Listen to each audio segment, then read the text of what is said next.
વિદ્યાર્થી મિત્રો, આજે આપણે ધોરણ 11 નું પ્રથમ પ્રકરણ એકમ અને માપન એ આપણે ડિસ્કસ કરીશું. રાઈટ? ભૌતિક શાસ્ત્ર વિષય જે છે એ ભૌતિક શાસ્ત્ર વિષયની અંદર આપણે જે આપણી રોજબરોજની જિંદગીની અંદર કુદરતી કે માનવ સર્જિત ઘટનાઓ જે આપણને જોવા મળે છે એને આપણે વર્ણવવાનો પ્રયત્ન કરીએ છીએ, એને સમજવાનો પ્રયત્ન કરીએ છીએ અને એને સચોટ રીતે રજૂ કરવાનો પ્રયત્ન કરીએ છીએ. તો હવે આપણને પ્રશ્ન એ થાય કે જો આવી ભૌતિક ઘટનાઓ જે છે એને આપણે સચોટ રીતે વર્ણવવી હોય તો શું કરવું જોઈએ, કેવી રીતે વર્ણવી શકીએ, એના માટેની જરૂરિયાતો શું? તો કોઈ પણ ઘટનાને જો આપણે સચોટ રીતે વર્ણવવી હોય તો સૌથી પહેલા આપણે કોઈ ભૌતિક રાશિને એ ઘટના સાથે સાંકળવી પડે. વૈજ્ઞાનિકોએ આવી ભૌતિક રાશિઓ વિકસાવેલી છે, જેના વિશે આપણે હમણાં ડિસ્કસ કરીશું. ત્યારબાદ એ જે તે ભૌતિક રાશિ જે છે એનું આપણે ચોક્કસ રીતે માપન કરવું પડે અને ત્યારબાદ તે માપનને તમે એક ચોક્કસ એકમની મદદથી જ્યારે રજૂ કરો ત્યારે એ ઘટનાનું સંપૂર્ણ અને સચોટ વર્ણન થઈ શકે છે. હવે આ જ વસ્તુ આપણે એક ઉદાહરણ લઈને સમજીએ. ધારો કે આપણે એમ કહીએ કે આજે બહુ જ ગરમી છે. હવે જો કોઈ વિદ્યાર્થી ક્લાસરૂમની અંદર દાખલ થઈને આવું બોલે કે આજે બહાર બહુ જ ગરમી છે, પણ આપણે તો એર કન્ડિશન રૂમમાં બેઠા છીએ, તો આપણને બહારની ગરમી વિશેનો ખ્યાલ આવે નહીં. તો હવે જે ગરમીની કે ઠંડીની તીવ્રતા છે એને રજૂ કરવા માટે વૈજ્ઞાનિકોએ એક ભૌતિક રાશિ વિકસાવી છે જેને આપણે કહીએ છીએ તાપમાન. હવે ધારો કે વિદ્યાર્થીનું જે સ્ટેટમેન્ટ છે એને આપણે બીજી રીતે રજૂ કરીએ. વિદ્યાર્થી એવું કહે કે આજે તાપમાન ઊંચું છે, પણ ઊંચું કે નીચું એટલે શું? તો એના માટે આપણે એ તાપમાન નામની ભૌતિક રાશિનું માપન કરવું પડે. હવે ધારો કે વિદ્યાર્થી એમ કે આજે બહાર તાપમાન અંદાજિત 40 જેટલું છે, પણ 40 એટલે શું પાછું? તો એને આપણે હવે ચોક્કસ એકમથી રજૂ કરવું પડે કે આપણે એવું કહીએ કે આજે બહારનું તાપમાન લગભગ 40 ડિગ્રી સેલ્સિયસ જેટલું છે. તો હવે એર કન્ડિશન રૂમમાં બેસીને પણ તમને સમજ પડી જશે કે બહાર કેવી ગરમી હશે. તો આવી રીતના સંપૂર્ણ અને સચોટ રીતે જો કોઈ ઘટનાનું વર્ણન કરવું હોય તો આપણે ભૌતિક રાશિ, તેનું માપન અને તેના એકમની જરૂરિયાત રહે છે. હવે આ આપણે કુદરતી ઘટનાની વાત કરી. આવી માનવ સર્જિત જે રોજબરોજના જીવનની ઘટનાઓ છે એના માટે પણ આ એટલું જ અગત્યનું છે. દાખલા તરીકે તમે કોઈક ચીજ વસ્તુ ખરીદવા ગયા. ધારો કે તમે શાકભાજીની લારી ઉપર ગયા અને બટાકા ખરીદવા છે તમારે, તો તમે લારીવાળાને જઈને કહેશો કે મને બટાકા આપ, તો તરત જ સામેથી પ્રશ્ન આવશે કે કેટલા? તો હવે અહીંયા બટાકાનો જે જથ્થો છે એના માટે આપણી પાસે ભૌતિક રાશિ છે દળ. પછી એ દળ નામની ભૌતિક રાશિનું આપણે માપન લેવું પડે અને એને ચોક્કસ એકમથી રજૂ કરવી પડે. તો તમે એવું કહો કે મને 2 કિલોગ્રામ બટાકા આપો, તો સંપૂર્ણ અને સચોટ રીતે આ ઘટનાનું વર્ણન થઈ રહ્યું છે. તો આવી રીતે આપણે ભૌતિક રાશિ, માપન અને તેના એકમો વિશે આ પ્રકરણની અંદર ચર્ચા કરીશું. હવે આપણને પ્રશ્ન એ થાય કે વ્યવહારિક જીવનમાં આવી કુદરતી માનવ સર્જિત અનેક ઘટનાઓ સાથે આપણે સંપર્કમાં આવતા હોઈએ છીએ, તો પછી આપણે અનેક ભૌતિક રાશિઓ વિકસાવવી પડે. એ અનેક ભૌતિક રાશિઓના એકમો વ્યાખ્યાયિત કરવા પડે. તો એટલું બધું જરૂરી છે? તો ના. વૈજ્ઞાનિકોએ મૂળભૂત ભૌતિક રાશિઓ નો એક સમૂહ વિકસાવ્યો છે. મૂળભૂત ભૌતિક રાશિઓ એટલે શું? તો કે એક લઘુત્તમ નંબરની ભૌતિક રાશિઓનો એક સમૂહ તૈયાર કર્યો છે કે જેને આપણે મૂળભૂત ભૌતિક રાશિઓ કહીએ છીએ. અને આ ભૌતિક રાશિઓ જે છે એના ચોક્કસ પ્રકારના સંયોજનોથી બાકી બધી જ ભૌતિક રાશિઓને આપણે વ્યાખ્યાયિત કરી શકીએ છીએ કે એમને રજૂ કરી શકીએ છીએ. હવે આવી જે મૂળભૂત ભૌતિક રાશિઓ જે છે એ મૂળભૂત ભૌતિક રાશિઓના જ આપણે એકમો માત્ર નક્કી કરવાના હોય છે કે એને વ્યાખ્યાયિત કરવાના હોય છે. ત્યારબાદ બાકીની જે બધી જ ભૌતિક રાશિઓ છે કે જે મૂળભૂત ભૌતિક રાશિઓના સંયોજનથી આપણે રજૂ કરીએ છીએ તેના એકમો પણ મૂળભૂત ભૌતિક રાશિઓના જે મૂળભૂત એકમો છે તેનાથી જ આપણે રજૂ કરતા હોઈએ છીએ. તો મૂળભૂત ભૌતિક રાશિ કે પાયાની ભૌતિક રાશિ જે છે એના એકમોને મૂળભૂત એકમો અથવા તો પાયાના એકમો એવું આપણે નામ આપીએ છીએ. હવે એકમ એટલે શું પાછું? તો કોઈ પણ ભૌતિક રાશિનું જે પ્રમાણિત માપ છે તેને આપણે તેનો એકમ કહીએ છીએ. હવે સાધિત ભૌતિક રાશિઓ અને સાધિત એકમો. તો આપણે ચર્ચા કરી કે ભાઈ આપણે મૂળભૂત ભૌતિક રાશિઓ તૈયાર કરી અને મૂળભૂત ભૌતિક રાશિઓના એકમો આપણે વ્યાખ્યાયિત કર્યા. હવે આ મૂળભૂત ભૌતિક રાશિઓના સંયોજનથી જે ભૌતિક રાશિઓ આપણે વ્યાખ્યાયિત કરીએ છીએ એને સાધિત ભૌતિક રાશિઓ કહે છે અને મૂળભૂત એકમોના સંયોજનથી એ જે સાધિત રાશિઓના એકમો તૈયાર કરવામાં આવે છે તેને આપણે સાધિત એકમો કહીએ છીએ.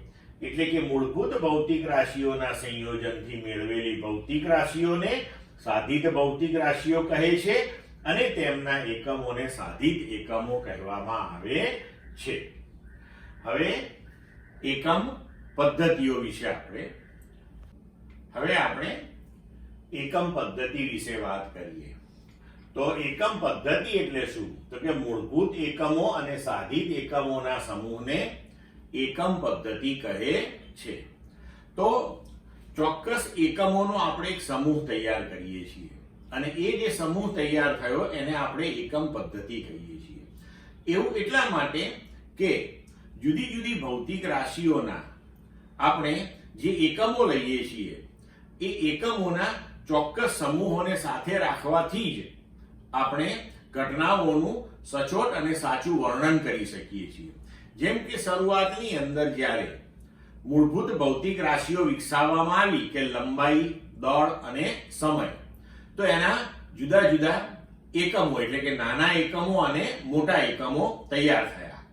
તો તેને આનુષંગિક એક એકમ પદ્ધતિ તૈયાર થઈ કે સીજીએસ એકમ પદ્ધતિ.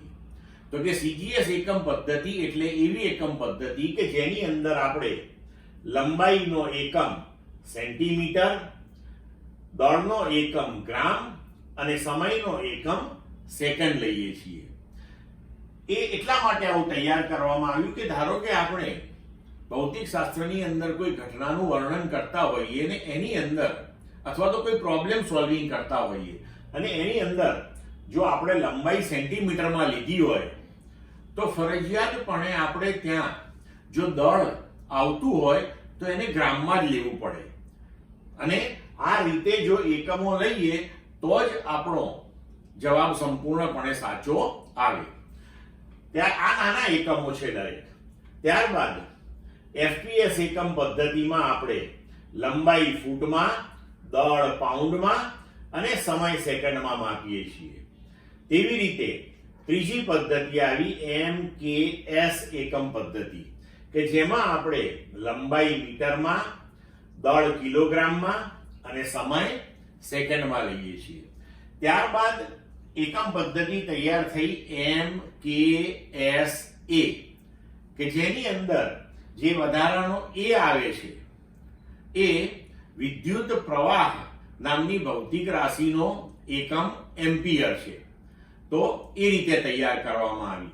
પણ ત્યારબાદ અત્યારે જે આપણે વ્યાપક રીતે ઉપયોગમાં લઈએ છીએ તે એકમ પદ્ધતિનું નામ છે સિસ્ટમ ઇન્ટરનેશનલ. અને સિસ્ટમ ઇન્ટરનેશનલ એટલે કે શોર્ટમાં એને એવું કહેવાય છે એસઆઈ પદ્ધતિ. બરાબર વિદ્યાર્થી મિત્રો? હવે આ જે એસઆઈ એકમ પદ્ધતિ છે આપણી, તેની અંદર આપણે જે મૂળભૂત અને પૂરક ભૌતિક રાશિઓ અને એના જે એકમો લીધેલા છે એ આપણે જોઈએ. તો મૂળભૂત ભૌતિક રાશિઓ અને તેના મૂળભૂત એકમો એસઆઈ પદ્ધતિની અંદર કેટલા છે? તો એસઆઈ પદ્ધતિની અંદર આપણે 7 ભૌતિક રાશિઓને મૂળભૂત ભૌતિક રાશિઓ તરીકે સ્થાન આપેલું છે અને તેના 7 એકમોને આપણે વ્યાખ્યાયિત કરેલા છે. આ એકમોની વ્યાખ્યાઓ તમને ચોપડીમાં આપેલી છે, પણ એ વ્યાખ્યાઓ આપણા સિલેબસની અંદર નથી, માત્ર જાણકારી પૂરતી છે. હવે આ એસઆઈ પદ્ધતિની અંદર જે મૂળભૂત ભૌતિક રાશિઓ છે એ છે લંબાઈ, દળ, સમય, વિદ્યુત પ્રવાહ, થર્મોડાયનેમિક, તાપમાન, દ્રવ્યનો જથ્થો અને જ્યોતિ તીવ્રતા એટલે કે દીપ્તિ તીવ્રતા.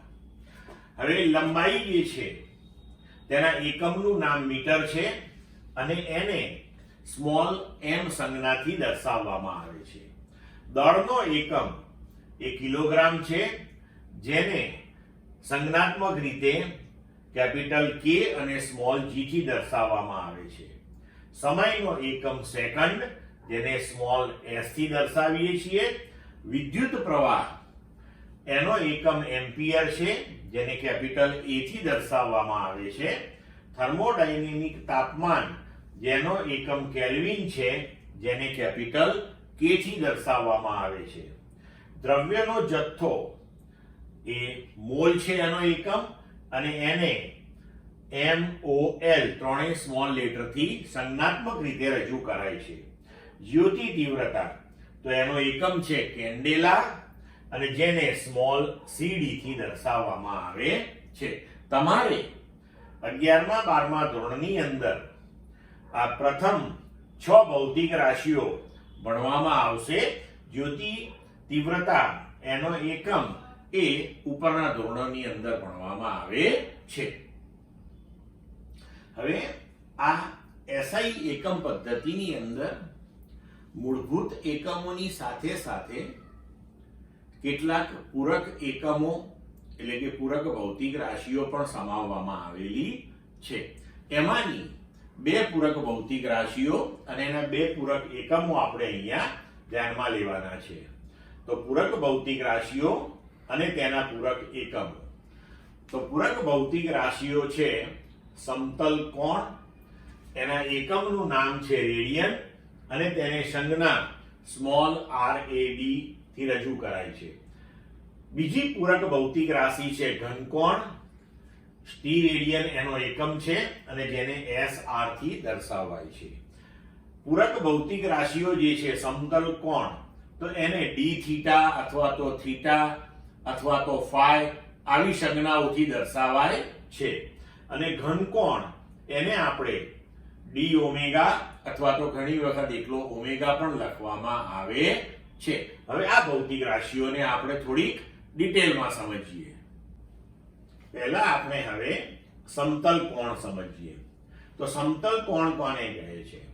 તો વર્તુળ પરના ચાપ અને વર્તુળની ત્રિજ્યાના ગુણોત્તરને સમતલ કોણ કહેવામાં આવે છે. સમતલ કોણનો એસઆઈ એકમ એ આપણે અહીંયા જોયું રેડિયન છે. હવે જો આકૃતિની અંદર કે આ કોઈ એક વર્તુળની ચાપ લઈ લઈએ કે જે ds લંબાઈની છે અને આ વર્તુળની ત્રિજ્યા જો r હોય, તો આપણે અહીંયા આકૃતિ પરથી લખી શકીએ કે સમતલ કોણ d થીટા બરાબર વર્તુળ પરના ચાપ એટલે કે આ ds અને તેની ત્રિજ્યા એટલે કે r એનો ગુણોત્તર જે છે એને આપણે સમતલ કોણ d થીટા કહીએ છીએ. હવે વર્તુળની ત્રિજ્યા જેટલી લંબાઈના ચાપે વર્તુળના કેન્દ્ર સાથે આંતરેલા સમતલ કોણને 1 રેડિયન કહે છે. અહીંયા આપણે વ્યવહારની અંદર ખૂણાનો એક એકમ લઈએ છીએ કે જે આપણે ડિગ્રી લઈએ છીએ. ડિગ્રી, મિનિટ, સેકન્ડ એ પણ એકમ તરીકે આપણે ઉપયોગમાં લઈએ છીએ. પણ આપણે અહીંયા કહ્યું છે કે એસઆઈ એકમ પદ્ધતિની અંદર સમતલ કોણનો એકમ રેડિયન છે. એટલે તમને જ્યારે પણ કોઈ પણ એક્ઝામ્પલની અંદર જો ખૂણો ડિગ્રી કે મિનિટ કે સેકન્ડમાં આપ્યો હોય તો ફરજિયાતપણે તમારે એને પહેલા રેડિયનમાં ફેરવવો પડે અને રેડિયનમાં ફેરવ્યા પછી એ મૂલ્ય જો તમે સમીકરણની અંદર મૂકશો ત્યારે જ તમને સાચો જવાબ મળશે, નહીતર જવાબ ખોટો આવશે. હવે ડિગ્રીને રેડિયનમાં ફેરવવા માટે નો આપણી પાસે સંબંધ છે કે 180 ડિગ્રી બરાબર પાઈ રેડિયન, તો 1 ડિગ્રી બરાબર કેટલા રેડિયન? તો આના પરથી આપણે લખી શકીએ કે 1 ડિગ્રી બરાબર પાઈ બાય 180 રેડિયન થશે. હવે બીજી પૂરક ભૌતિક રાશિ જોઈએ આપણે, ઘનકોણ. તો ગોળાના પૃષ્ઠ પરના ક્ષેત્રફળ એ ગોળાએ કેન્દ્ર સાથે આંતરેલો જે કોણ છે એને ઘનકોણ કહેવામાં આવે છે. ઘનકોણનો એસઆઈ એકમ સ્ટીરેડિયન છે. હવે આકૃતિમાં જુઓ કે આપણે કોઈ ગોળાની સપાટી પરનું એક ક્ષેત્રફળ BA જેટલું ધારી લઈએ તો આ ક્ષેત્રફળે ગોળાના કેન્દ્ર પાસે જે ખૂણો અહીંયા આંતર્યો છે તેને આપણે ઘનકોણ કહીશું. ધારો કે ગોળાની ત્રિજ્યા r છે, તો હવે આકૃતિ પરથી આપણે લખી શકીએ કે ઘનકોણ બરાબર આંતરેલું ક્ષેત્રફળ અને ભાગ્યા ત્રિજ્યાનો વર્ગ, જેનો એકમ છે સ્ટીરેડિયન. 1 મીટર ત્રિજ્યાના ગોળાના પૃષ્ઠ પરના એકમ ક્ષેત્રફળ વડે ગોળાના કેન્દ્ર સાથે આંતરતા ત્રિપારિમાણિક કોણને એક સ્ટીરેડિયન કહે છે. એટલે કે આપણે સ્ટીરેડિયનની અહીંયા વ્યાખ્યા તૈયાર કરી. હવે